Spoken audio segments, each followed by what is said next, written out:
तब पीनी चाहिए। दरअसल आप शराब को नहीं, शराब आपको पीने के बहाने ढूंढती है। और कब आप ओकेजनल ड्रिंकर से शराबी हो जाते हैं पता ही नहीं चलता। पता तो तब चलता है जब मोहल्ले दफ्तर में लोग शराबी या पियक्कड़ जैसे नामों से आपको बुलाने लग जाते हैं। तब तक बहुत देर हो चुकी होती है। पर आयुर्वेदा सप्तऋषि नो नशा के साथ आप अपनी खोई हुई इज्जत, अपने खोए हुए नाम को वापस पा सकते हैं। नो नशा पर टीवी, टेली शॉपिंग और आयुर्वेदा सप्तऋषि को पूरा भरोसा है। ये आपको 100% फायदा देगा। और इसके अलावा अगर आप इसे ट्राई करना चाहते हैं तो इसके लिए आप फ्री सैंपल मंगवा सकते हैं, जिसके लिए आपको 250 रुपए हैंडलिंग और कुरियर चार्जेस देने होंगे। तुरंत कॉल करें 01165155000 और 01165700999। नो नशा की असली कीमत है 7,990 रुपए, लेकिन नशे के खिलाफ इस मुहिम में आपको देना होगा सिर्फ 2,490 रुपए और 250 रुपए डिलीवरी चार्जेस अतिरिक्त। तुरंत ऑर्डर करने के लिए कॉल करें 01165155000 या 01165700999 या फिर 01165159400। आप अपना ऑर्डर SMS से भी मंगवा सकते हैं।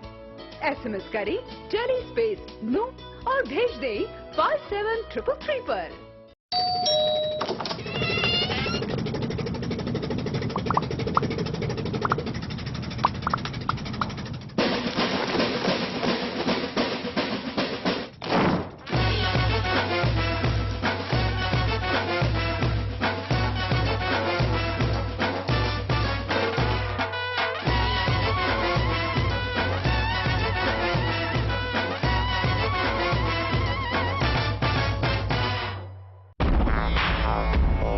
सबों से भी सगा है तू, अपना परिवार है। जिस गली में मुड़ जाऊं बस तेरा ही दीदार है।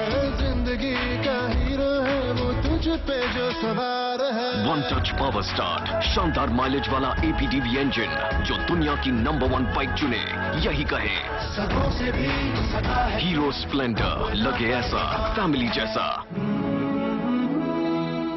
ऐसा घर आपने नहीं देखा होगा। संभाल के पोछा मारा अभी। आइए। ओ भाई साहब ये देखिए हॉल, ये देखिए चिल्ड्रंस रूम, देखिए कितना बड़ा है। आपके बच्चे खेलते खेलते थक जाएंगे।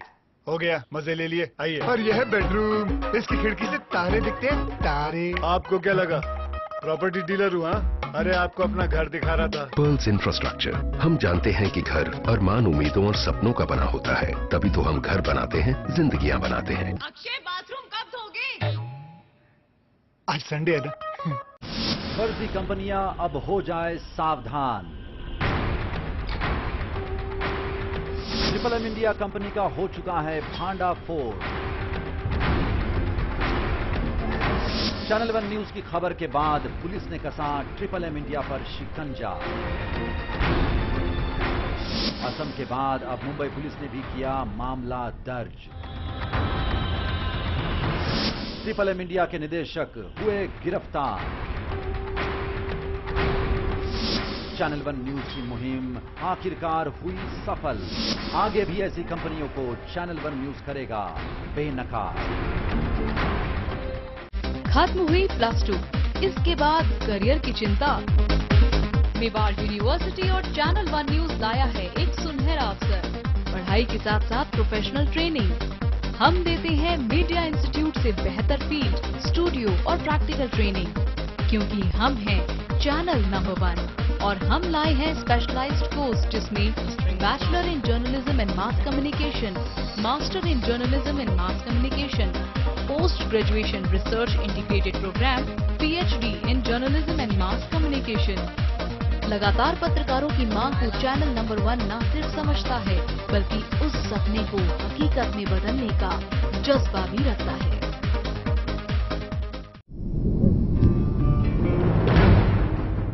खबर की आपाधापी में कोई खबर न जाए छूट। हम उठाते हैं खबरों और मुद्दों पर पड़ी धूल, क्योंकि हम बनाते हैं खबरों के अंदर की खबर। समस्या का अभी हमें 7 महीने हो गए हैं, अभी तक क्यों नहीं निदान हो रहा है? हम लोग इंसान हैं कि जानवर हैं? इसीलिए हर खबर पर चैनल वन रखता है अपनी पैनी नजर।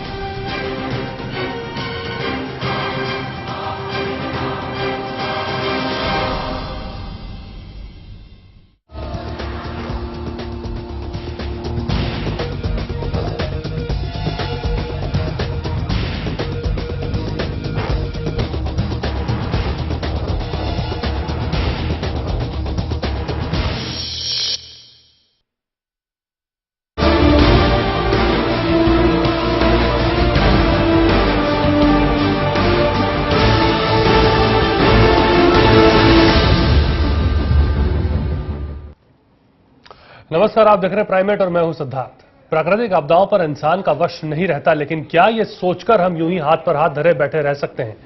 आज उत्तराखंड में जो तबाही का मंजर है, लोग अपने जान माल की रक्षा के लिए त्राही त्राही कर रहे हैं। बारिश और बाढ़ ने विनाशकारी रूप धारण कर लिया है, लेकिन क्या हमने कभी सोचने की कोशिश की कि आखिर ऐसा हो क्यों रहा है?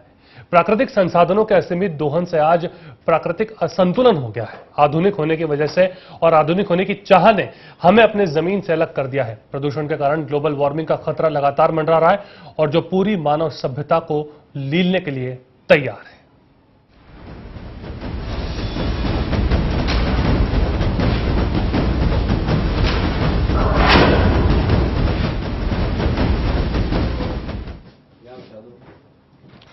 चलिए चर्चा हम यहां से शुरू करेंगे। हमारे साथ और गेस्ट हमारे स्टूडियो में जुड़े, उससे पहले हम श्याम जाजू जी भी हमारे साथ जुड़े हुए हैं। श्याम जाजू जी, कैसे देखते हैं आप इस पूरी प्राकृतिक आपदा को? चूंकि ये बात बार बार निकल करके आ रही है, आपदा को तो प्रिडिक्ट आप नहीं कर सकते, भविष्यवाणी नहीं की जा सकती, पर जान माल का नुकसान कम से कम किया जा सकता है। सरकार की ये बेसिक जिम्मेदारी बनती है। आपको क्या लगता है, कहां कहां कमियां रही, कहां कहां आप कटघरे में आप खड़े करेंगे सरकार को? ये सही है कि नेचुरल आपदा जो है, ये नैसर्गिक आपदा है, इसको कोई फोरकास्ट नहीं कर सकता। पर सरकार के जो डिपार्टमेंट ऑलरेडी काम करते हैं साल भर, एनवायरमेंट डिपार्टमेंट काम करता है, क्लाइमेट डिटेक्ट करने वाला डिपार्टमेंट काम करता है, उनके पास कुछ रहते हैं इंफॉर्मेशन, साल भर उसका उपयोग ना हो, पर इस प्रकार की जब त्रासदी आती है तो इसका महत्व हमें ध्यान में आता है। इस प्रकार के डिपार्टमेंट्स पे साल भर जो इन्वेस्टमेंट होती है, जो खर्चा होता है, मेरे ख्याल से इस प्रकार के संकट अगर हम फोरकास्ट नहीं कर पाए तो इस खर्चे का क्या अर्थ है? इसलिए इस प्रकार के डिपार्टमेंट को फोरकास्ट करके जनता को वेल इन एडवांस सूचना देने का काम इनका होता है। बाद में बात होती है कि जब आ ही गई तो उससे कैसे निपटे। तो ये आपदा क्या अपने देश में पहले बार नहीं आ रही है, कभी बाढ़ आती है, कभी सुनामी आती है, कभी भूकंप आता है। तो ये सब बातें जब क्राइसिस एकदम आ जाता है तो उसका क्राइसिस मैनेजमेंट कैसे करे, इसका भी एक डिपार्टमेंट गवर्नमेंट का काम करता है। उसका भी उपयोग अगर इस कसौटी, इस ऐसे संकट के टाइम नहीं होगी तो क्या उसका अर्थ है? इसलिए मुझे ऐसा लगता है ये सभी डिपार्टमेंट्स का एक संकट आता है और निकल जाता है, लोग उसकी चर्चा नहीं करते, भूल जाते हैं, अपने दैनंदिन जीवन में व्यस्त हो जाते हैं, और संकट जब आ ही जाता है तो उसकी हम कीमत भी दे देते हैं। तो ऐसी कीमत ना देना पड़े, ये समाज का, सरकार का और समाज की चिंता करने वाले सभी कार्यकर्ताओं का काम बनता है। मुझे ऐसा लगता है कि उस विषय में जितना अलर्ट रहना चाहिए उतना नहीं रहा जाता। सर, पर सरकार अगर, चलिए ठीक है, चूंकि अब ये कांग्रेस की सरकार थी तो ये आप सवाल तो खड़े कर ही सकते हैं, पर मुख्यमंत्री तो आपके भी यहां पर रहे, उन्होंने ऐसा कौन सा काम कर दिया आपदा को लेकर के जिसको लेकर के आप सीना या अपनी पीठ थपथपाना चाहेंगे कि हाँ हमारे वक्त ये था और बाद में ये नहीं हुआ? मुख्यमंत्री तो आपके भी रहे, उन्होंने भी कुछ ऐसा क्रांतिकारी कदम नहीं उठाया सर? अर्थक्वेक वाले मामले में, बाढ़ वाले मामले में, जिस विषय में डिटेक्शन हो सकता है, जो अपने हाथ में नहीं है, मानवता के जो अपने मानवीय हाथ में नहीं है, उसके लिए कोई चर्चा नहीं करेगा। पर जो डिपार्टमेंट काम कर सकते हैं उनके भी इस प्रकार की एग्जाम हो जानी चाहिए कि उनके पास जो इंफॉर्मेशन थी उसकी कितनी क्लैरिफिकेशन है, कितनी सत्यता है, उसका वेल इन एडवांस उपयोग हुआ है या नहीं हुआ है, नहीं हुआ होगा तो क्यों नहीं हुआ, ये सब चर्चा होनी चाहिए। ठीक है, हमारे और मेहमान भी हमारे साथ जुड़ गए। सबसे पहले आपका तारुफ मैं करा दूं। नदीम जावेद जी, आप कांग्रेस के प्रवक्ता हैं, हमारे साथ जुड़े हैं। साथ ही हमारे राजनीतिक संपादक अग्निमा दुबे जी भी हमारे साथ मौजूद हैं और वरिष्ठ पत्रकार फजल इमाम मलिक जी भी हमारे साथ स्टूडियो में जुड़ चुके हैं। नदीम जावेद साहब, मेरा सवाल आपसे है, क्या आपको नहीं लगता कि ठीक है, ये बात एक अलग है कि आप भविष्यवाणी नहीं कर सकते, आप फोरकास्ट नहीं कर सकते, पर क्या कानून का कड़ाई से पालन किया गया होता? कानून से मेरा मतलब है जो आपदा प्रबंधी कानून है उनका कड़ाई से पालन किया गया होता तो इतने बड़े पैमाने पर नुकसान नहीं होता। देखिए, दो चीजें हैं। एक तो ये है कि आपका साइंटिफिक सिस्टम इतना मजबूत होना चाहिए कि अगर इस तरह के कोई हादसे दिखाई देते हैं या संभावनाएं आती हैं तो उसको लेके आप लोगों को सही समय पर सूचना दे दें। ठीक है, लेकिन उसकी एक लिमिटेशन है जी। कोई भी दुनिया में, जी, भारत में नहीं, दुनिया में कोई इस तरह का सिस्टम नहीं आया है कि इस तरह की आपदाओं की सूचना बिल्कुल परफेक्ट ही हो जाए जी, और जो आप कहें वो सही हो जाए जी। उसके लिए नेशनल डिजास्टर मैनेजमेंट है जो अपना काम करता है, सूचना इकट्ठा भी होती हैं अलग अलग वजहों से और अलग अलग जगहों से। दूसरा सवाल यह है कि क्या इसका जिस तरह से सरकार ने काम किया, वो कह रहे हैं कि क्या काम उस तरह से हो पाया है? जी, ये बहुत स्पष्ट मान्यता है कि राज्य की सरकार ने और देश की सरकार ने जी बहुत जिम्मेदारी के साथ वहां के लोगों को देखने का काम किया। इस पूरे हादसे के बाद लोगों को निकालने की कोशिश की, सही टाइम पर फूड पहुंचाने की कोशिश की। अभी भी प्रोसेस चल रहा है और हमें ये उम्मीद है कि इस आपदा से हम बाहर निकल के आ पाएंगे और चीजें फिर वापस यथास्थिति में हो जाएंगी। एक बात मुझे बताइए, चूंकि अब आपकी सरकार है तो सवाल उठेंगे, क्यों वहां पर निर्माण संबंधी कानून को दरकिनार कर दिया जाता है? इतने बड़े पैमाने के ऊपर आप देखिए, गंगा तट से लेकर के या जो भी रिवर साइड एरियाज हैं, इतना कंस्ट्रक्शन इलीगल जो हो रहा है जिस कारण बहुत नुकसान हुआ है। आप विकास के नाम पर ऐसा कंस्ट्रक्शन को इजाजत कैसे दे सकते? देखिए, ऐसा है, कांग्रेस की सरकार तो अभी हाल फिलहाल में आई है जी। इसके पहले 5 साल तक तो एनडीए की सरकार थी। उन्होंने जवाब दिया कि मैं उनसे भी जवाब लूंगा शाम जाजू। उनसे पूछिए आप कि जो पिछले 5 सालों में जो कंस्ट्रक्शन हुआ है वो एक बहुत बड़ा कारण रहा है। चलिए ठीक है, इसमें नदीम साहब की जो बात है, नदीम साहब हो या कांग्रेस हो या भाजपा, इसमें दोनों सरकारें बराबर की कसूरवार है। नदीम साहब भले कह लें कि 5 साल भाजपा की सरकार हो आ रही है, लेकिन इन्होंने भी उसी तरह निर्माण को बढ़ावा दिया, बिल्डरों को बढ़ावा दिया। भाजपा ने भी वही कि अभी आप जैसे इको सेंसिटिव जोन की बात आई थी, उसमें भाजपा ने भी विरोध किया और विजय बहुगुणा जी ने भी विरोध किया। पिछले 2 महीने पहले अप्रैल या मई में, मैं की बात मैं कर रहा हूं, मई में प्रधानमंत्री से मुलाकात कर इस पर रोक लगाने की मांग की, जबकि यहाँ के पर्यावरण मंत्रालय से एक चिट्ठी गई थी उसी क्षेत्र में जिस क्षेत्र में तबाही आई है, इको सेंसिटिव जोन उसी का मैं जिक्र कर रहा हूं। 18 दिसंबर 2012 को अधिसूचना जारी हुई जिसमें वन संरक्षण कानून 1986 के तहत भागीरथी नदी और साथ ही इससे गौमुख और उत्तरकाशी के बीच जो 135 किलोमीटर का क्षेत्र है उसे अति संवेदनशील घोषित किया गया। पर सरकार की समझदारी यहां नजर आती है। नदीम साहब, मैं जवाब आपसे चाहूंगा इस पर कि अधिसूचना को व्यवहार में लाने पर इस पर गतिविधियों पर विराम लग जाता, सरकार ने यह भी नहीं सोचा, साथ ही इसका विरोध कर रही थी सरकार। सर, ये चीजें कैसे हैं? अब तो आपकी सरकार देखिए, ऐसा है, केवल उत्तराखंड में नहीं पूरे देश में जब डेवलपमेंट का मॉडल होता है तो कहीं न कहीं फॉरेस्ट की क्लियरेंस आती है, एनवायरमेंट की क्लियरेंस आती है, और अगर आप उसको रोकते हैं तो ऐसा भी मैसेज आता है कि डेवलपमेंट नहीं हो रहा है। उस पर पूरे देश में एक अलग से डिबेट चल रही है। सर, ये ऐसा डेवलपमेंट किस काम का? नहीं, बिल्कुल ठीक बात है कि ऐसा डेवलपमेंट किस काम का, लेकिन जो बुनियादी बात है, सुप्रीम कोर्ट की इसमें गाइडलाइंस आई हैं और जो गाइडलाइंस आई हैं उस सारी गाइडलाइंस को स्टेट की गवर्नमेंट ने एज इट इज एक्सेप्ट किया है। एज इट इज एक्सेप्ट किया। आपने एक सवाल 5 साल जो बीजेपी की सरकार है उस पर उठाया, मैं श्याम जाजू जी से जवाब लेना चाहूंगा। श्याम जाजू जी, यहां पर सवाल उठ रहा है, नदीम जावेद जी हमारे साथ कांग्रेस के प्रवक्ता मौजूद है, उनका साफ तौर पर कहना है कि 5 साल तो सरकार रही, आप लोगों ने चलाई, आप लोगों ने ऐसा कौन सा क्रांतिकारी कदम उठाया? ये जो इलीगल कंस्ट्रक्शन हो रहे हैं, जो खनन की बातें आ रही हैं, ये सब मंजूरी तो आप ही की सरकार ने दी है। इलीगल कंस्ट्रक्शन किसके कार्यकाल में हो रहा है जी, इसको अगर वो इलीगल है तो उसको कोई अनुमति नहीं देगा, उसका कोई समर्थन नहीं करेगा। नहीं, पर क्या आप मानते हैं ऐसा है? के आधार पर कह सकता हूं कि हमारे 5 साल के कार्यकाल में जो कुछ हुआ उसके आंकड़े और कांग्रेस के कार्यकाल में जितने हुए उसके आंकड़े अगर आप देखोगे तो बोलने के लिए किसके पास जवाब नहीं रहेगा। इस प्रकार का कोई भी, कांग्रेस हो या बीजेपी हो, इलीगल कंस्ट्रक्शन इस प्रकार के पहाड़ी राज्यों में होना और इस प्रकार का संकट को आमंत्रण देना, इसका कोई समर्थन नहीं कर सकता।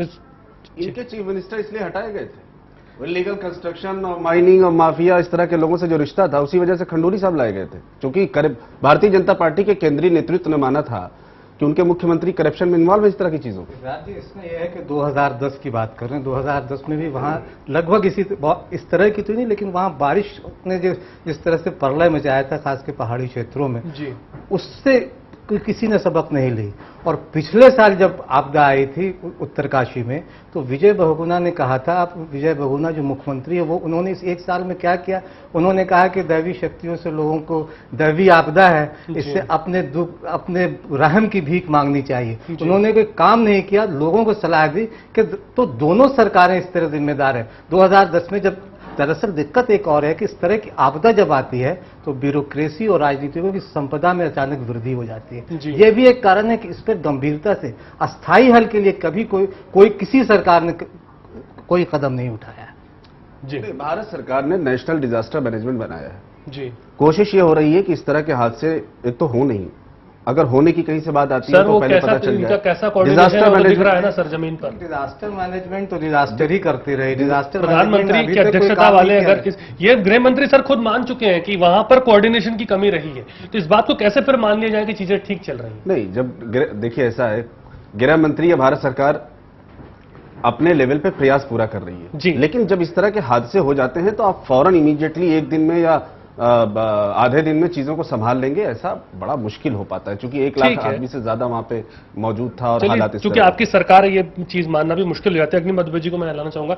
अग्निमा जी, ये जो तर्क और वितर्क लगातार होते हैं इस मसले के ऊपर, नैतिकता की बात आती है या इस तरह के जब भी विकास की बात आती है तो ये कहा जाता है कि भाई वह विकास भी तो जरूरी है, आम इंसान की जिंदगी कैसे चलेगी, पर क्या ये विकास ऐसा कौन सा विकास है? हम ये बात में सवाल आपसे जानना चाहिए कि रिवर वेज की जब हम बात करते हैं, रिवर वेज यानी पहले आई बाढ़ों पर बने नदियों के रास्ते, अब ये जो इस पे बात है, अब जो विजय बहुगुणा की एक दलील में सुन रहा था, उसमें यह कहा था कि निर्माण जो होता है, अस्थायी होटल, छोटी लॉज, दुकानें जो भी हैं, उनकी जीविका यात्रा और यात्रियों से चलती है।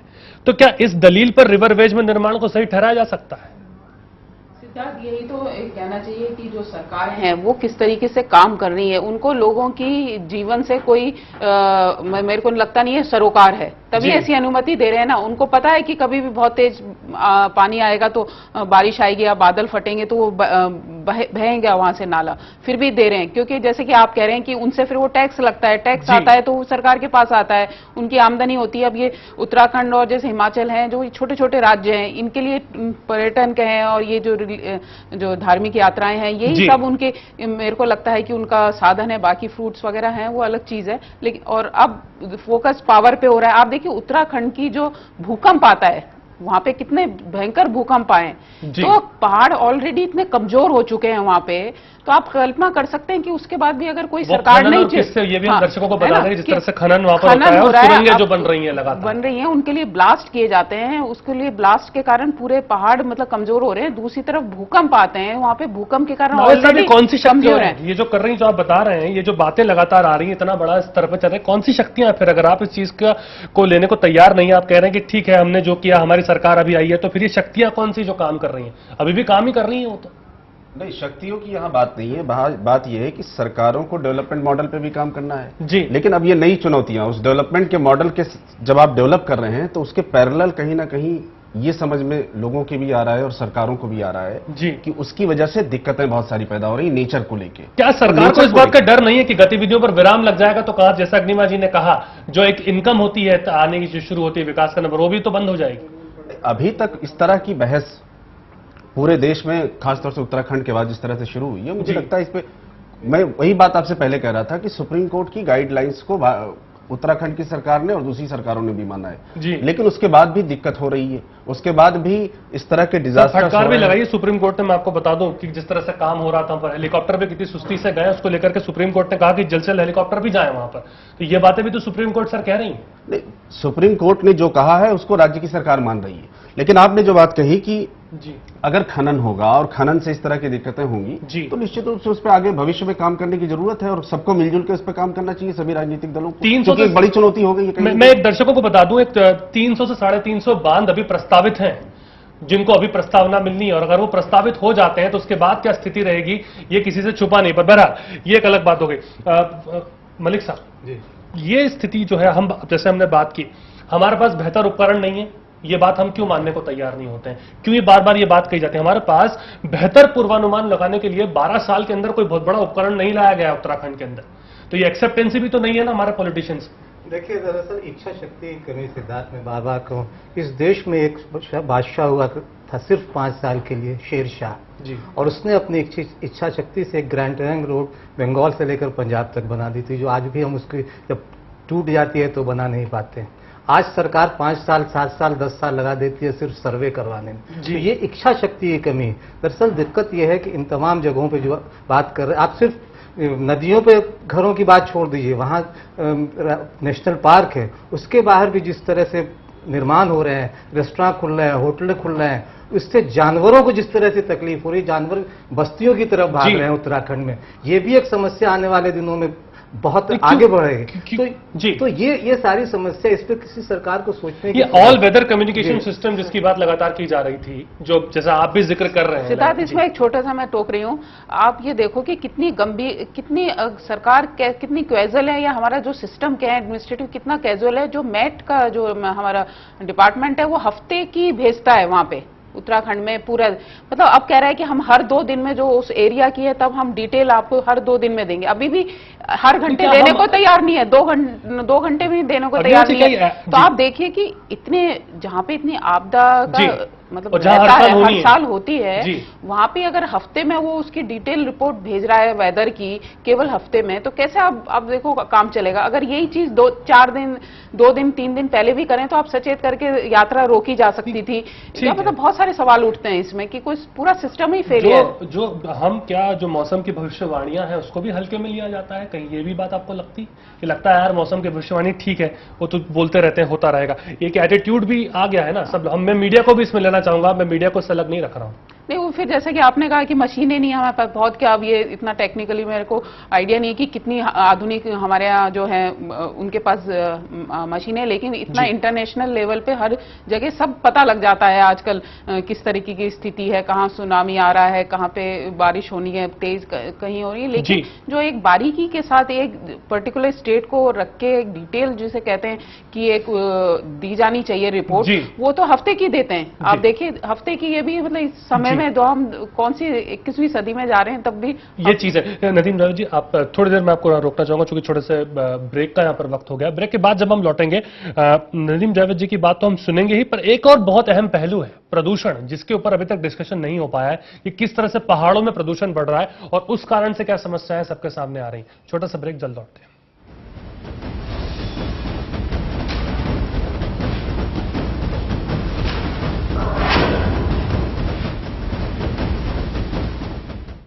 ₹1 नहीं है बॉस। ₹1 नहीं है मतलब? अरे मतलब छुट्टा नहीं है। नहीं है तो आप लेके आओ, जाओ। छोड़ना, ₹1 में क्या कर लेगा तू? पिगी बैंक में डालूंगा। तुझे क्या प्रॉब्लम है? मेरे को मेरा ₹1 चाहिए। अच्छा 1 मिनट, करीना पसंद है बॉस। क्या? ये देखो।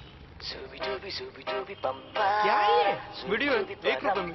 देखो देखो पूरा देखो। देखो वीडियोस ₹1 में। 52010 पे कॉल करो, क्लिक करो, चूज करो, एंजॉय करो। ₹1 में फुल मस्ती। ऐसा घर आपने नहीं देखा होगा, संभाल के पोछा मारा अभी। आइए। वो भाई साहब ये देखिए हॉल, ये देखिए चिल्ड्रंस रूम, देखिए कितना बड़ा है। आपके बच्चे खेलते खेलते थक जाएंगे। हो गया, मजे ले लिए। आइए। और यह है बेडरूम, इसकी खिड़की से तारे दिखते हैं, तारे। आपको क्या लगा प्रॉपर्टी डीलर हूँ? अरे आपको अपना घर दिखा रहा था। Pearls infrastructure. हम जानते हैं कि घर अरमान, उम्मीदों और सपनों का बना होता है, तभी तो हम घर बनाते हैं, जिंदगियां बनाते हैं। अक्षय, बाथरूम कब धोगे? आज संडे है ना।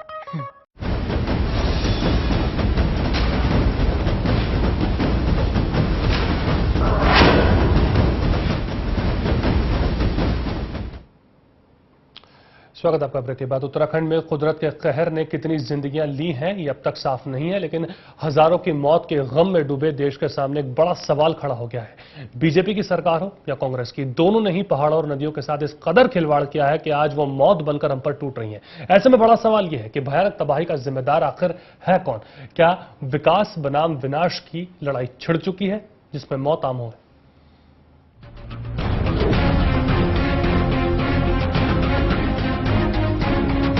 तबाही का ये खौफनाक मंजर अब बदल चुका। जगह जगह दर्द के निशान है, उजाड़ है, वीराना और पसरा हुआ है मातम। हालात अब कुछ ऐसे हैं, हवा में घूमते हेलीकॉप्टर, राहत और बचाव का कार्य करते जवान हैं। लेकिन सवाल ये उठता है कि आखिर इस आपदा के लिए जिम्मेदार कौन है? क्या ये सिर्फ प्राकृतिक आपदा है या इसके लिए भी हम जिम्मेदार हैं? जानकारों की माने तो जिस तरह पहाड़ों और नदियों के साथ खिलवाड़ हो रहा है वो हमारे सामने मौत बनकर उभरा है। इस सवाल का सीधा सा जवाब ये है कि प्रकृति के कुछ नियम कायदे हैं, लेकिन अपने फायदे के लिए प्रकृति से छेड़छाड़ लोग कर रहे हैं।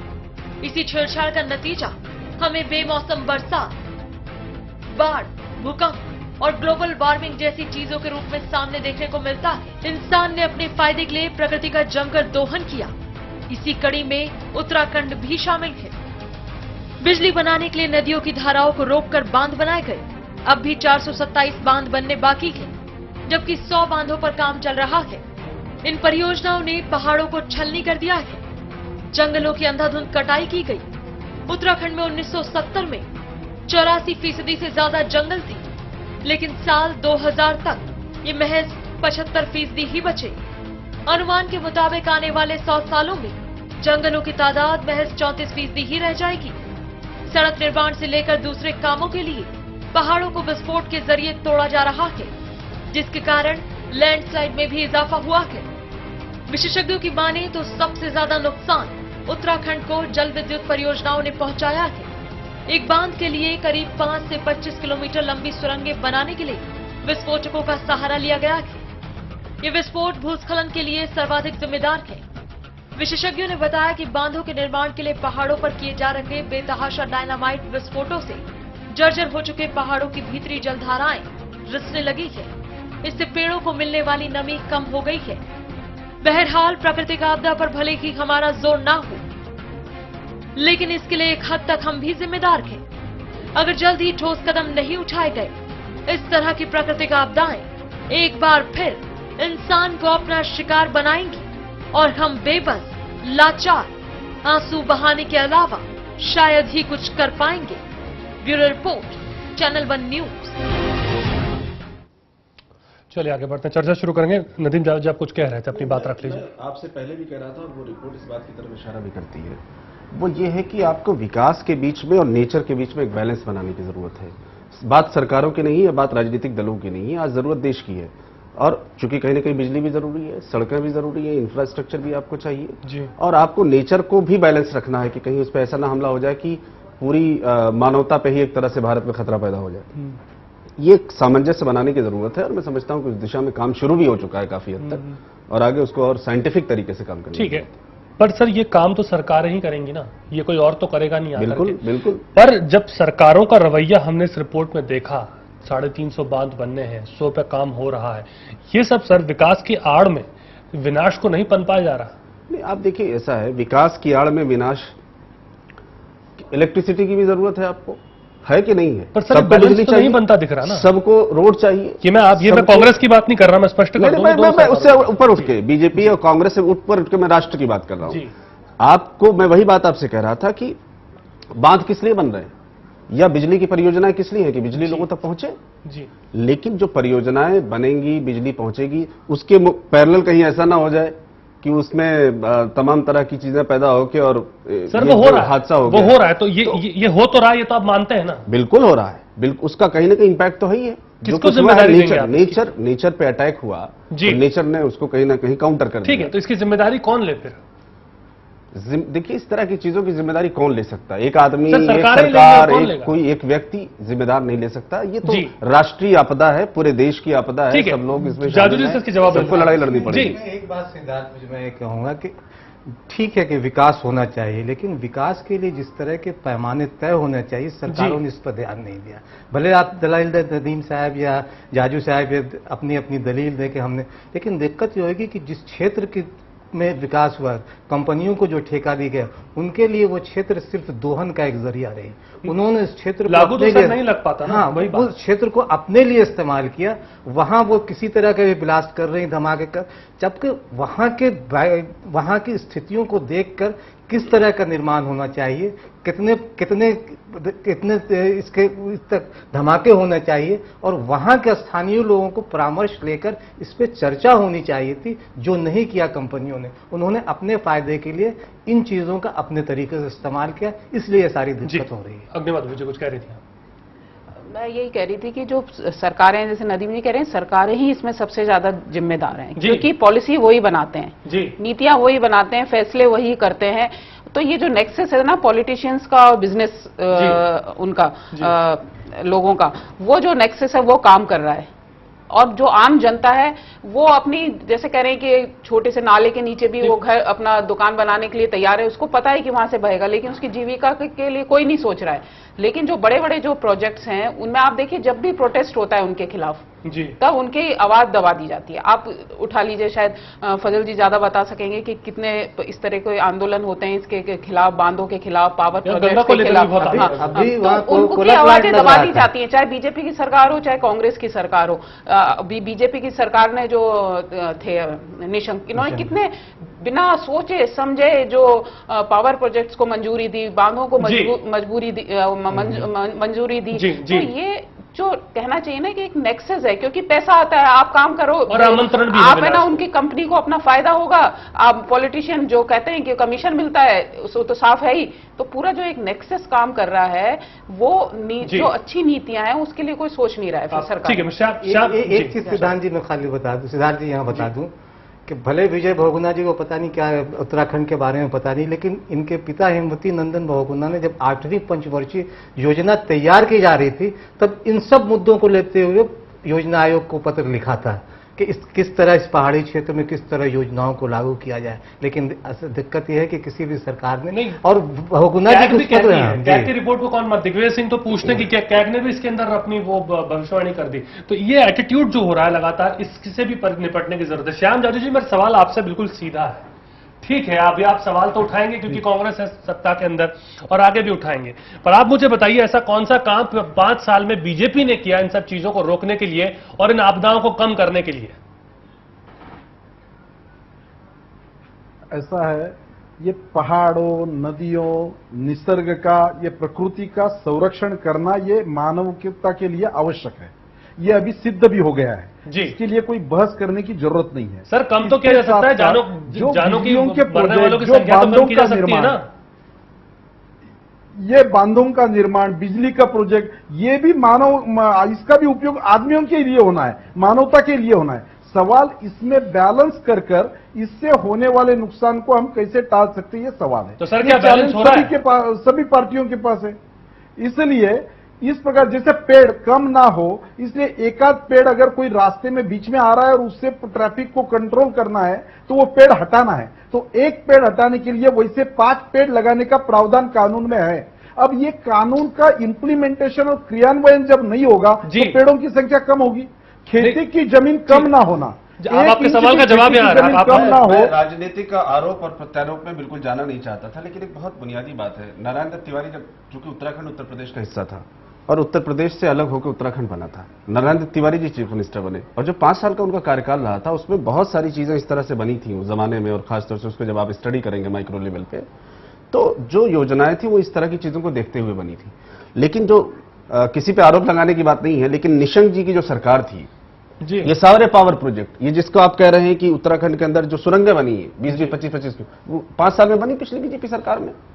क्योंकि जब लीडरशिप के पास विजन नहीं होता है, यानी वो संतुलन को बना के नहीं रख पाए जो बिल्कुल, ये एक तरह से कहीं ना कहीं जो विजन होता है, लीडरशिप का मतलब है विजन हो उसके पास, उसके पास आने वाले समय को वो देख सके। ठीक है, चलिए। लेकिन जंगलों को उजाड़ना सिर्फ निशंक जी की सरकार में शामिल नहीं हुआ था। नारायण दत्त उत्तराखंड राज्य बनने के बाद से वहां जंगलों की कटाई शुरू हुई, पेड़ों का कटना शुरू हुआ। इमारतों का निर्माण बहुत बेहतर हुआ। दिक्कत ये है सिद्धार्थ जी, सबसे ये कि हमने हिमालय की जो ये थी कि प्राकृतिक संपदा और वनस्पति को बचाए नहीं रखा। वनस्पति जो तंत्र है वो जल संरक्षण, भू संरक्षण और बादलों तक को बहुत नियंत्रित करती है, इस पे ध्यान नहीं दिया। सिद्धार्थ, इसमें थोड़ा सा मैं कहूंगी कि आप एक दिल्ली में ये केंद्र सरकार का नजारा लीजिए कि एनवायरमेंट मिनिस्ट्री जब भी कोई ऐसा कड़ा फैसला करने की कोशिश करती है, उसके अपने ही दूसरे जो मंत्रालय है ना, उनके साथ झगड़ा हो जाता है। मैं तो फिर वो कैसे आप कर सकते हैं जब आपस में ही मैं एक चीज और इसमें आपकी बात को जोड़ता हूँ। होता क्या है, इन्वायरमेंट मिनिस्ट्री ने क्लियरेंस दिया किसी प्रोजेक्ट को लेके, जो देता है उसका जो एग्जीक्यूशन है ग्राउंड लेवल पे, जितना सरकार दे रही 40% बढ़ा के उसमें और काम हो रहे हैं, क्योंकि दिखा दिया वहां से क्लियरेंस है लेकिन नीचे की जमीन पे कुछ और हो रहा है। इस तरह की चीजें भी बहुत सारी। चलिए ठीक है, ये चूंकि एक राजनीति का भी हिस्सा हो सकती है और आरोप प्रत्यारोप का दौर भी चलता रहेगा। छोटा सा ब्रेक यहाँ पर हम लेंगे। ब्रेक के बाद जब हम लौटेंगे और पहलुओं को, ऐसे पूरी चर्चा को हम छूने की कोशिश करेंगे। छोटा सा ब्रेक।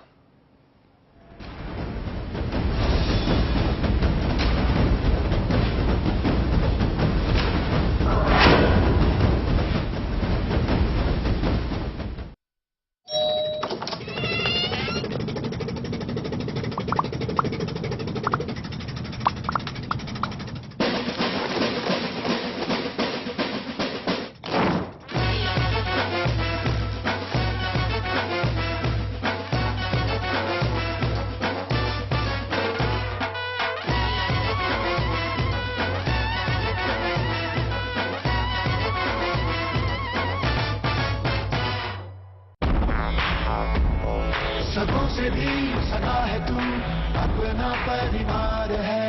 आज और कल दोनों हमने तेरे साथ देखे हैं। तू चले जब साथ तो खुशी के ठिकाने मिलते हैं। वन टच पावर स्टार्ट, शानदार माइलेज वाला एपीडीवी इंजन जो दुनिया की नंबर 1 बाइक चुने, यही कहे सदों से भी सदा है। हीरो स्प्लेंडर, लगे ऐसा फैमिली जैसा। ऐसा घर आपने नहीं देखा होगा, संभाल के पोछा मारा अभी। आइए, वो भाई साहब ये देखिए हॉल, ये देखिए चिल्ड्रंस रूम, देखिए कितना बड़ा है। आपके बच्चे खेलते खेलते थक जाएंगे।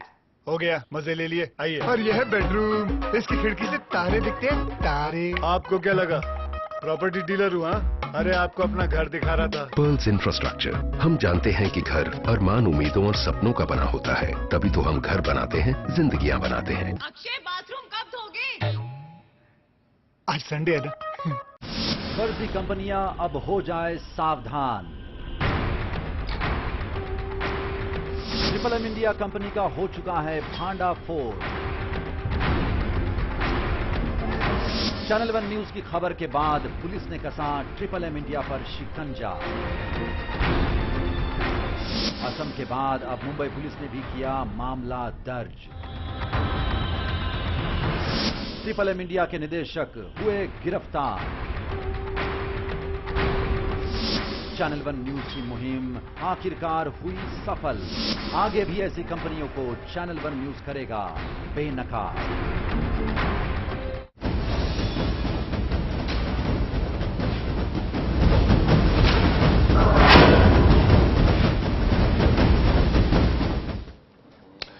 स्वागत है आपका ब्रेक के बाद। प्राइमेट के अंदर एक अहम पहलू को हम छूते हैं। यहां से अग्निमत जी को मैं ऐलान चाहूंगा। अग्निमत जी, ये बात हम जब कर रहे हैं, ठीक है, हमने बात कर ली अवैध निर्माण जो हो रहा है, हमने बात कर ली कानून को ध्यान में नहीं रखा जा रहा, पर एक बहुत अहम चीज यहाँ पे छूट रही है कि प्रदूषण, पहाड़ों में जिस लेवल पर प्रदूषण लगातार बढ़ा है पिछले 10-12 सालों की अगर हम बात करें और आंकड़ों को देखें तो बड़े पैमाने पर बढ़ा है। किसे जिम्मेदार इसके लिए ठहराना चाहिए? पंजीकरण सिस्टम तक नहीं है। एक पंजीकरण सिस्टम की बात हुई थी आज से 12 साल पहले कि रजिस्ट्रेशन हो उन वाहनों का जो पहाड़ों के ऊपर चलते हैं, पर वो पूरी तौर पर, जमीनी तौर पर नहीं पहुंच पाया। सिद्धार्थ, फिर वही बात आती है कि नियम कायदे बहुत हैं इस देश में, इंप्लीमेंट करने की इच्छा शक्ति होनी चाहिए, जैसे फजल जी कह रहे थे। दूसरा, जो प्रदूषण वाला आपने जो मुद्दा उठाया, प्रदूषण तो अब आप देखिए कि जितना ज्यादा कंस्ट्रक्शन हो रहा है नदी किनारे, तो नदी में अपना आप प्रदूषण हो रहा है। गंगा, जिसे कह रहे हैं गंगा मैली, एक फिल्म आई थी, तो गंगा मैली उतने साल पहले उन्होंने ये संगीत गाना आया था कि गंगा मैली हो गई। तो आप देखिए अब जाके, क्योंकि पॉपुलेशन इस देश की भी इतनी बढ़ती जा रही है, वो भी एक मुख्य कहना चाहिए एक समस्या है। और पॉलिथीन बैग्स की अगर हम बात करते हैं तो बैन किए गए हैं पहाड़ों पे, लेकिन उसको हम लोग ही आम जनता ही इम्प्लीमेंट नहीं करती है, उसको खुद ही प्लास्टिक की ले जाती है हमको।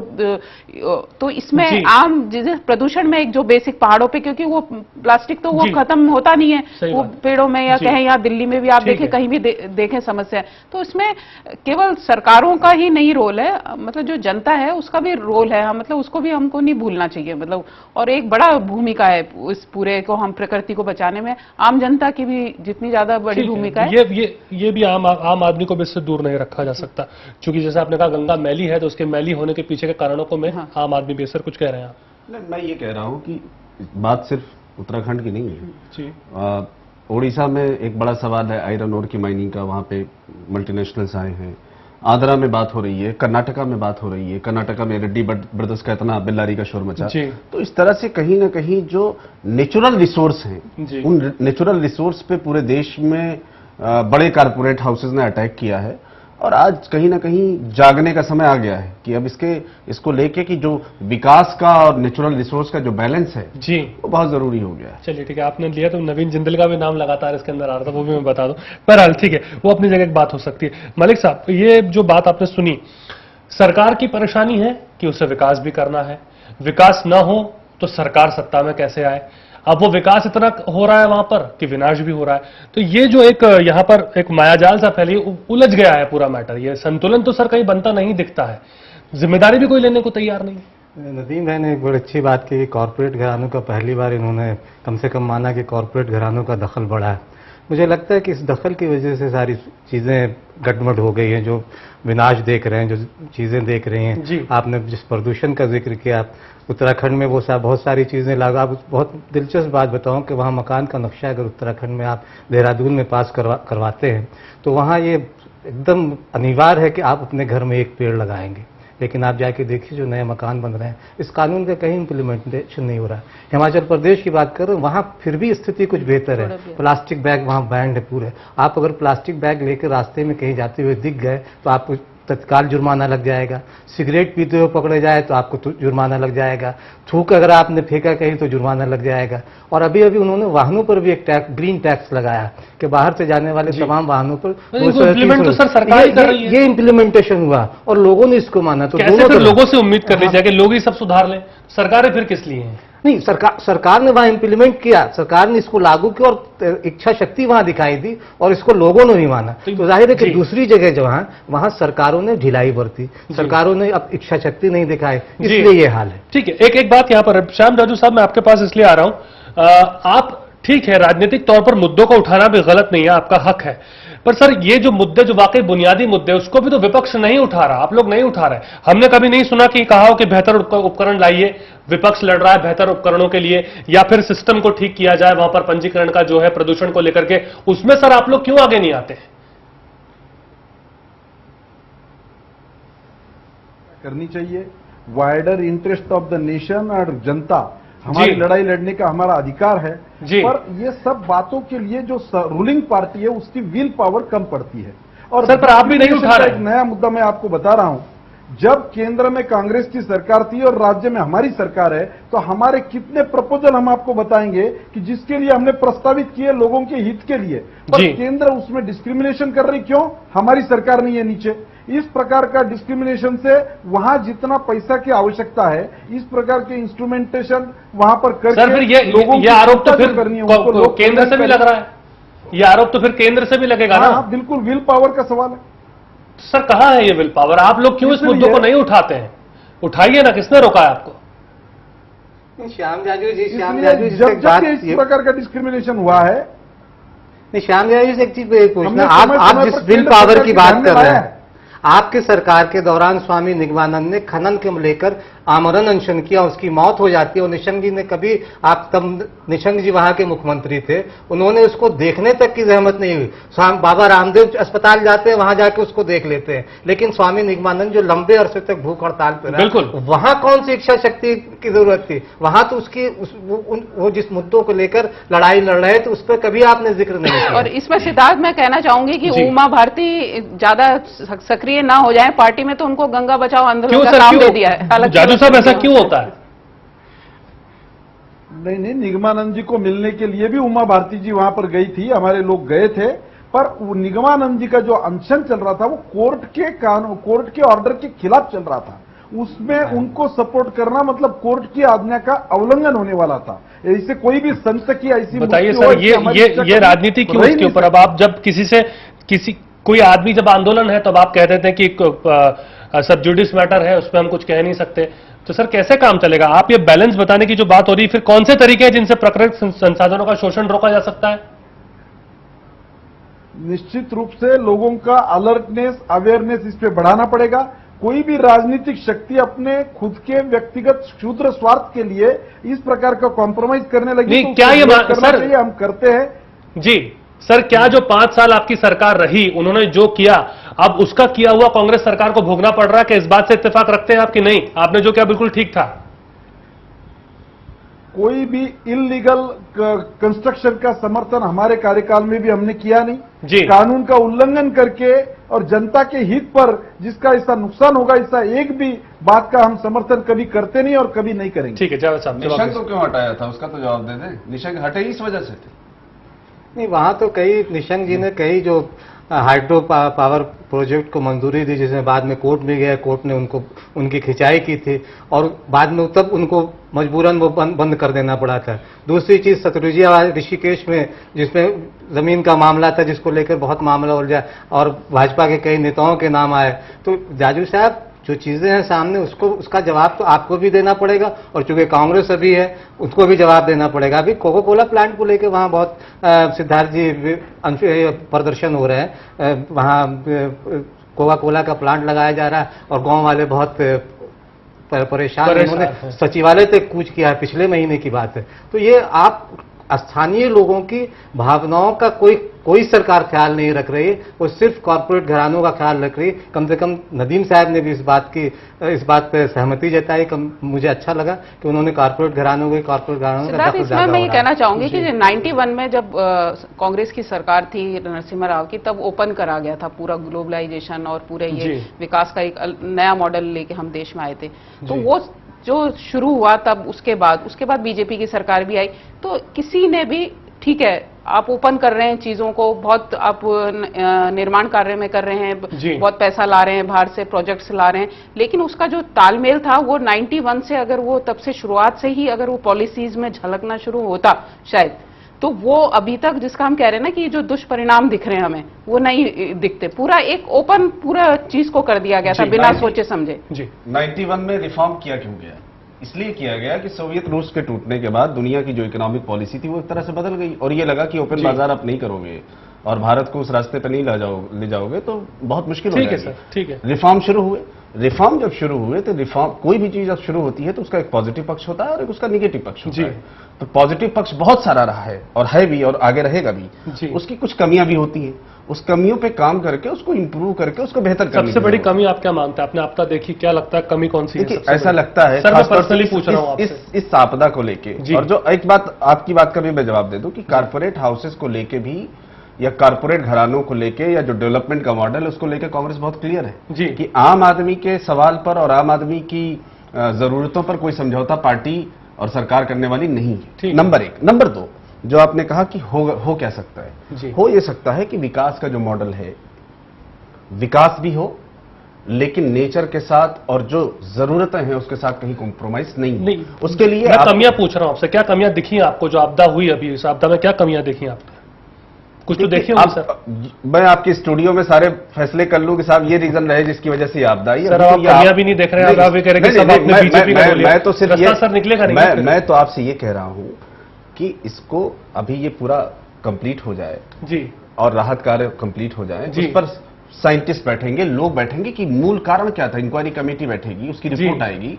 आप मानते कहीं कोऑर्डिनेशन की कमी नहीं रही? सिद्धार्थ ये जो देश है, जवाब दे दूं अगर आप मैं देखिए कहीं ना कुछ ना कुछ तो मिसमैनेजमेंट है। सर ठीक है ना, मैं यही जानना चाहता हूं। नेचर ने जो हमला किया मानवता पे जी, तो कहीं कुछ तो कमी है। ठीक है सर, मैं ये नहीं कह रहा कि आप सब चीजों को मेरे सब या मैं कोई आप पे चीजें थोप नहीं रहा हूं, पर मैं ये चाह रहा हूं कि एक्सेप्टेबिलिटी तो हो हम, क्योंकि जब तक आप उस चीज को एक्सेप्ट नहीं करेंगे तो सोल्यूशन भी नहीं निकल पाएगा। नहीं, मजाक कुछ कह रही थी? मैं ये कह रही थी कि जो पॉलिटिशियन है वो जनता को किस तरीके से लेते हैं। पुणे में कुछ अरसा पहले सुशील कुमार शिंदे गए थे एक स्कूल प्रोग्राम में, उसमें करप्शन की बात आई। करप्शन पे उन्होंने कहा जैसे लोग वोफर्स भूल गए वैसे कोलगेट भी भूल जाएंगे। बाद में उन्होंने स्पष्टीकरण कहा ये तो मैं बहुत भारी माहौल हो गया था तो मैंने मजाक में बात कहा।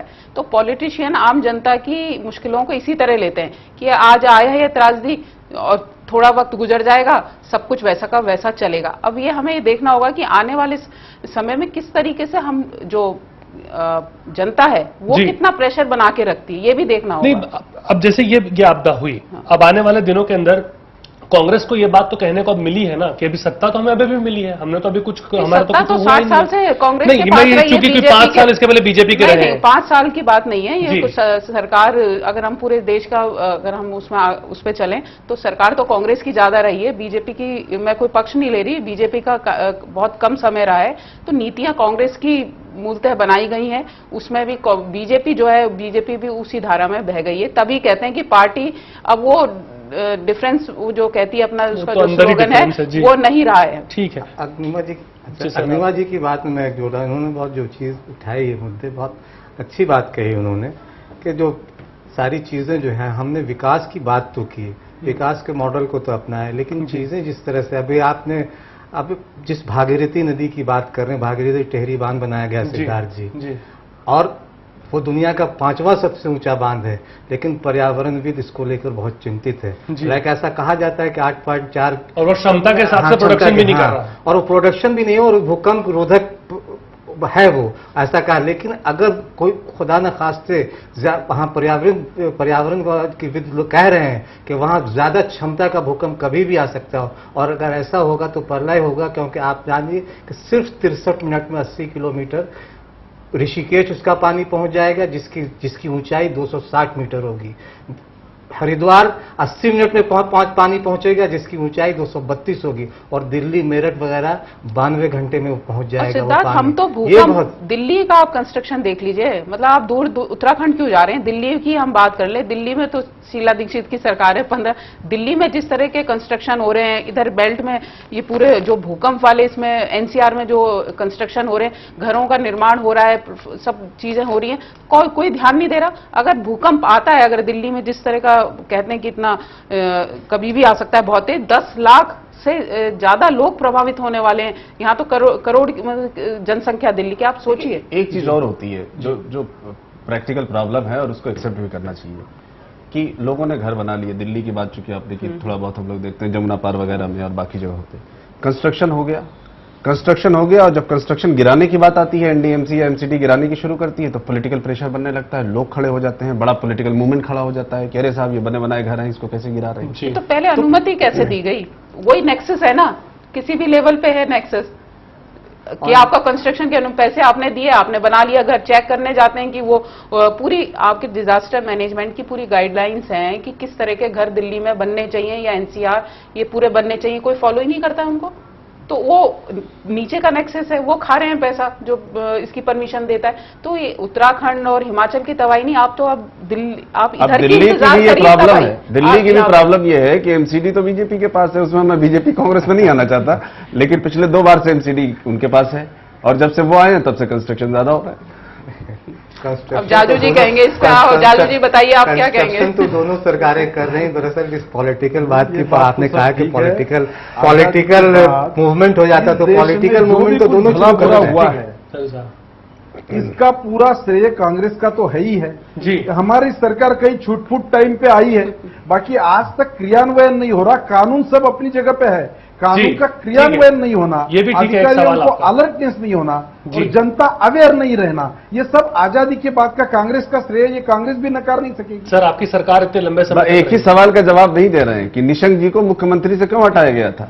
जो कुछ हालात खराब हुए हैं 70-80% वो निशंक जी के। आप इससे भी दरकिनार नहीं कर सकते ना इस फैक्ट को भी, लंबा समय आपके पास रहा 50-60 साल कम होते हैं क्या? 5 साल अभी भी इनके पास गरीबी रहे, हटाई जा रही है, 60 साल हो गए, गरीबी नहीं हट रही है, अभी बताइए आप। देखिए जो पीपीपी मॉडल आया है वो 1991 के बाद रिफॉर्म्स लागू ठीक हुए है। और जो डेवलपमेंट हुए इस तरह के बहुत तेजी के साथ वो पिछले 10-12-15 सालों में 10-15 सालों में हुए हैं। ये डेवलपमेंट का मॉडल है। ठीक है। तो कांग्रेस का जो पुराना मॉडल था वो समाजवादी मॉडल था, या देश का जो मॉडल था वो काफी हद तक सोवियत रूस से प्रभावित वगैरह था।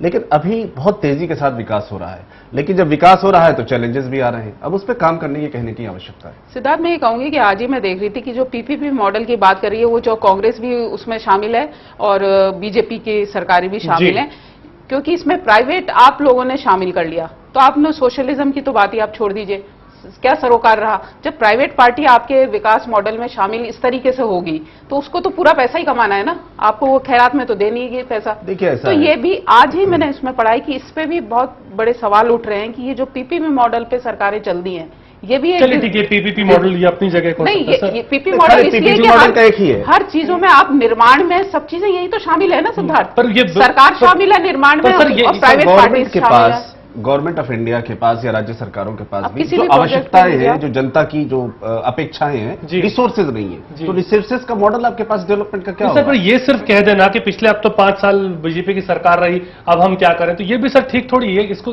जस्टिफाई करेंगे आप? नहीं, मैं इसको बिल्कुल ये नहीं कह रहा हूं कि चूंकि बीजेपी की सरकार रही है और अब हम उसकी कोई जिम्मेदारी नहीं लेते। हम कहते हैं ये हमारी जिम्मेदारी है और हम इसको ठीक करने की पूरी कोशिश करेंगे और करेंगे भी। लेकिन जो पिछले 5 साल में हुआ है उसकी वजह से इस तरह के हालात पैदा हुए। एक चीज ये है, नदीम साहब या जाजू जी दोनों, सरकारें और राजनीतिक दल इसके लिए जिम्मेदार ज्यादा हैं, इसमें कहीं कोई दो राय नहीं। कॉरपोरेट घरानों और उद्योगपतियों का ध्यान ज्यादा रखा गया। आम जनता की बात भले आप स्टूडियो में बैठ के सड़कों पर मैनिफेस्टो में जरूर कर लेते हैं, लेकिन वो आम जनता के लिए आप ज्यादातर पार्टियां जो कुछ करते नहीं, चाहे वो समाजवादी विचारधारा से आप समाजवादी विचारधारा को अपना रहे हैं, लेकिन लोगों के लिए आम जनता जिसकी बात बार बार कहते हैं उसका कभी कहीं कोई ध्यान नहीं रखा। सिद्धार्थ, आज ही अभी टीवी पे थोड़ी देर पहले खबर आई थी कि किस तरीके से टीडीपी के और कांग्रेस के इतने वरिष्ठ नेता एयरपोर्ट पे हाथापाई हो गई कि मैं वो चाह रहे थे कि जो बच के आ रहे हैं उनको आंध्रा के लोग मैं ले जाऊं अपने हवाई जहाज में, वो कह रहे थे मैं ले जाऊं। तो देखिए, जब पॉलिटिशियन इतनी छोटी छोटी चीजों में अपने क्रेडिट के लिए उलझे हुए हैं तो अब आप कल्पना कर सकते हो वहां भी राजनीति उसमें अगर इजाजत तो एक आखिरी बात, ये तो नरेंद्र मोदी जी ने माहौल पैदा किया कि वो गए और उन्होंने 15,000 लोग लेके आ गए और साहब उसके बाद वरिष्ठ नेता हाथापाई कर रहे हैं। वो तो ठीक है, जाजू साहब कुछ कह रहे हैं, इसका मतलब है कि मोदी की राह पे आप लोग चल रहे हैं। किसी को भी स्वयं प्रेरणा से मदद करने के लिए जाना उसका हक बनता है। मोदी जी ने कोई प्रोटोकॉल नहीं मांगा, कोई वीआईपी ट्रीटमेंट नहीं मांगी, कोई आपके बचाव कार्य में और आपके राहत कार्य में डिस्टर्बेंस नहीं किया। जो अपनी स्वयं प्रेरणा से वहां मदद करने जा रहे हैं उसमें भी राजनीति ला रहे। इस प्रकार की एक छोटी घटनाएं कांग्रेस वालों ने की है। आज तक गुजरात में मोरबी का पूर आया, कहां भी ये सुनामी आई, पूरा देश वहां जाता है और ये कह रहे कि कोई हमारे सिवाय जाएगा नहीं, जो कुछ करेंगे हम सरकार करेंगे। और भी एक मुद्दा मैं आपके ध्यान में लाना चाहता हूं, अटल जी के टाइम सभी नदियों को जोड़ने का जो काम था उसका बहुत बड़ा प्रोजेक्ट, बहुत बड़ा बजट नदियों का प्रवाह मुक्त करने के लिए था। जो लोगों ने अतिक्रमण किया है, उस पर इंक्रोचमेंट हुई है, उसको हटा के नदियों को फ्री करना, उनको बहने देना और उन सबका एकत्रीकरण करना। सुरेश प्रभु के नेतृत्व में ये सब हुआ, काफी पैसा खर्च हुआ और आने वाली सरकार ने ये सब इन्वेस्टमेंट खत्म करके ये नदियों का प्रोजेक्ट ही बंद कर दिया। अब ये कौन सा वाइडर इंटरेस्ट है नेशन का? गुजरात ने सब नदियां जोड़ ली, मध्य प्रदेश अपने स्तर पे कर रहा है, पर पूरे देश के स्तर पे ये स्कीम कोई अटल जी की इंडिविजुअल स्कीम नहीं थी, ये भारतीय जनता पार्टी की व्यक्तिगत स्कीम नहीं थी। पूरा देश का फ्यूचर का ध्यान रखते हुए जो पैसा खर्च हुआ है, चूंकि चिंता कांग्रेस नहीं कर रही है। ये इनका विकास का अप्रोच है, वक्त का तकाजा है सर। चूंकि आखिरी बस 2-3-4 छोटी छोटी बातें हैं जो आप शेयर करना जरूरी है। मैडम ने जो बात कही थी कि किस तरह से प्रोटोकॉल, और मैंने उस पर मोदी जी की बात करी थी। 15,000 लोग सुपरमैन है गए और लेके आ गए, वो पूरी तरह से देश को गुमराह किया है। भारतीय जनता पार्टी हमेशा झूठ बोलती है, देश को गुमराह करती है और इस बार भी इसको पॉलिटिसाइज करने की कोशिश कर रहा है। उसका ये अर्थ नहीं है मेरा, मैं अगर बोल रहा हूं तो फिर आप बोलिए। जब आप बोले तो मैंने इंटरप्ट नहीं किया, आपकी सारी बात सुनी काम कर रही थी नेताजी, आपकी सारी बात सुन लिया। ये भी आपको मानना पड़ेगा, वो ऑलरेडी लोग वहां काम कर रहे थे। टोटल 15,000 गुजराती वहां से ले जाए गए। ये श्रेय गुजरात, वो एक अलग डिबेट हो सकती है कि कैसे ले गए, झूठ है और देश को गुमराह करने का काम भारतीय जनता पार्टी कर रही है, उनके नेता कर रहे हैं। ये तो चूंकि चलता रहेगा। सर क्या आप कहना चाहेंगे इसके, ये बात जो आप कैसे कंक्लूड करें इसे? अच्छा सिद्धार्थ, इसमें यही है कि जो सरकार अब तबाही हो चुकी है, तो उसके बाद सरकार किस तरीके से अब पूरे प्रोजेक्ट जो कहना चाहिए कि पुनर्निर्माण की जो बनाएगा, खाका बनाया जाएगा, उसमें किस तरीके से अब आगे बढ़ती है, क्योंकि अब विनाश हो चुका है, अब बहस भी बहुत। या हिमालय क्षेत्र के राज्यों को अलग से विकास मॉडल ढूंढना होगा। हाँ जरूर, और उस पर इम्प्लीमेंट बिल्कुल करना होगा। अब हिमाचल की भी स्थिति, हिमाचल में बादल फटते हैं, आपने देखा कितने अभी मरे, सेब की पूरी लेह में भी पिछली बार 1,000 लोग मरे, बादल फटे, सेब की फसलें नष्ट हो गई। तो इस तरह में बिल्कुल संक्षेप में सर। मुझे यही लगता है कि जो इच्छा शक्ति है राज्य सरकारों को भी और केंद्र दोनों को मिलकर इस पे काम करना चाहिए, और प्रकृति से छेड़छाड़ बंद होनी चाहिए। क्योंकि जब तक आप अपने हरियाली को नहीं बचाएंगे, वनस्पतियों को नहीं बचाएंगे, जो उस इलाके में सिर्फ भू और जल संरक्षण दोनों में बहुत मदद करती है, और प्रकृति को बचाए रखती है, उसकी मदद उस पे बचाए रखना बहुत जरूरी है सिद्धार्थ। चलिए, तो मतलब एक बीच का बैलेंस यहाँ पर बनाना पड़ेगा, और बैलेंस कैसे बनेगा ये सरकारों को बहुत जल्द तय करना होगा बड़े पैमाने का। बहुत बहुत शुक्रिया आप सभी लोगों का हमारे साथ जुड़ने के लिए और इस डिस्कशन के अंदर अपना वक्त निकालने के लिए। फिलहाल जो लबुलवाब हमने निकाला इस पूरी बातचीत का, वो यही जो दर्शकों को अगर समझ में आया हो कि एक विकास का मॉडल ऐसा बना जाए कि विकास भी होता रहे और बीच में बैलेंस भी बना रहे। साथ में ऐसा ना हो कि जो आम आदमी वहां रह रहा है उसके ऊपर भी जोर पड़े। पर यह भी हमें देखना होगा कि वो कैसे, वो तारतम्य अगर हम कहें, या वो बैलेंस कैसे बनेगा, ये भी एक बहुत बड़ा सवाल लगातार बना हुआ है। आप देख रहे थे प्राइम मिनट। नमस्कार।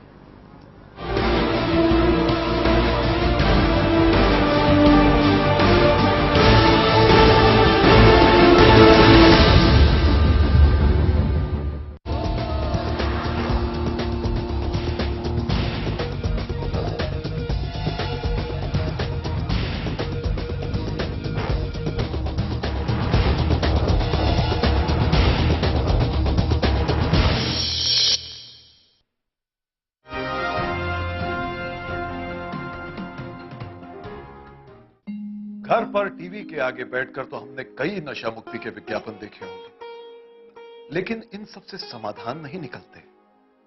तो टीवी टेली शॉपिंग ने सोचा कि वो पहला कदम उठाया जाए जो आने वाले 100 कदमों के बराबर होगा।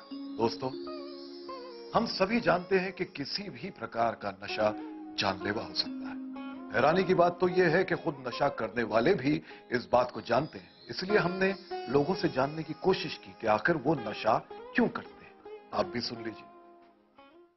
नशा अच्छा नहीं है, पर अभी उम्र पड़ी है, आगे देखेंगे। साहिल के लिए सिगरेट पीनी शुरू की थी,